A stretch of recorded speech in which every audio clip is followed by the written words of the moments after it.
ઉનાળાની શરૂઆત થતાં જ અમદાવાદમાં અંગ દઝાડતી ગરમી પડી રહી છે। શહેરમાં કાળઝાળ ગરમીથી લોકો બહાર નીકળતા પણ અચકાઈ રહ્યા છે, તો બીજી તરફ લોકોને હીટવેવથી બચાવવા એએમસીએ હીટ એક્શન પ્લાન તૈયાર કર્યો છે। બીઆરટીએસ બસ સ્ટોપ પર મુસાફરો માટે મનપાએ ઓઆરએસ અને પીવાના પાણીની વ્યવસ્થા કરી છે, તો વધતી ગરમી વચ્ચે બપોરના સમયમાં ટ્રાફિક સિગ્નલોને બ્લિંકિંગ મોડ પર રાખવાની પણ યોજના તૈયાર કરવામાં આવી રહી છે।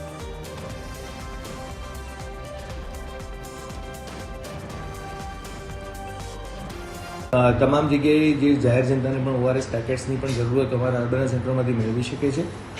બીજું વાત કરીએ તો હોસ્પિટલમાં જે દર્દીઓ હીટ રિલેટેડ ઇલનેસના આવે તો તેમના માટે અલાયદી વ્યવસ્થા રાખવામાં આવી છે। તમામ ગાર્ડન સવારના 6 થી 11 વાગ્યા સુધી ખુલ્લા રાખવામાં આવવાના છે। તમામ એએમટીએસ ટર્મિનલ પર પીવાના પાણીની વ્યવસ્થા છે।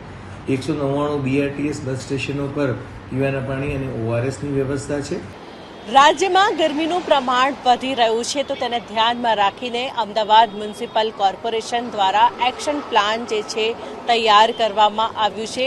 જે પ્રમાણે ગરમીનું જે તાપમાન જે છે 40 ડિગ્રી અમદાવાદ શહેરમાં પહોંચી રહ્યું છે, ત્યારે જે અમદાવાદના તમામ બીઆરટીએસ બસ સ્ટોપ પર ખાસ પીવાના પાણીનું જે જગ જે છે મૂકવામાં આવ્યું છે, તેની સાથે ઓઆરએસનો પેકેટ પણ જે મૂકવામાં આવ્યું છે।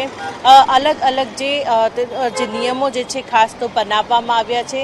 વાત કરવામાં આવે તો હવે જ્યારે ગરમીનું પ્રમાણ વધી રહ્યું છે, ત્યારે જે ઇન્ડસ્ટ્રીયલ લોકોની સાથે મળીને પણ જે અમદાવાદ મ્યુનિસિપલ કોર્પોરેશન દ્વારા આ એક્શન પ્લાન એક તૈયાર કરવામાં આવ્યો છે। કેમેરામેન હેમંત ગાયકવાડ સાથે મોનિકા રાજપૂત, TV 13 ગુજરાતી, અમદાવાદ।